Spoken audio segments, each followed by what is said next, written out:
کوہ طور کی قسم اور اس کتاب کی جو لکھی ہوئی ہے کشادہ ورق میں، اور آباد گھر کی اور اونچی چھت کی اور جوش مارتے سمندر کی کہ تمہارے پروردگار کا عذاب واقع ہو کر رہے گا اور اس کو کوئی روک نہیں سکے گا۔ جس دن آسمان لرزنے لگے کپ کپا کر اور پہاڑ سچ مچ اڑنے لگیں تو اس دن جھٹلانے والوں کے لیے خرابی ہوگی جو بیکار باتوں میں پڑے کھیل رہے ہیں۔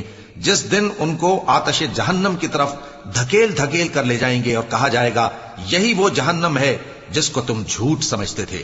تو کیا یہ جادو ہے یا تم کو نظر ہی نہیں آتا؟ اس میں داخل ہو جاؤ اور صبر کرو یا نہ کرو تمہارے لیے یکساں ہے۔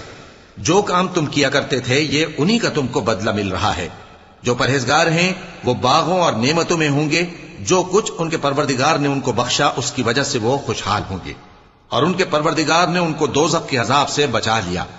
کہا جائے گا کہ اپنے اعمال کے صلے میں مزے سے کھاؤ اور پیو۔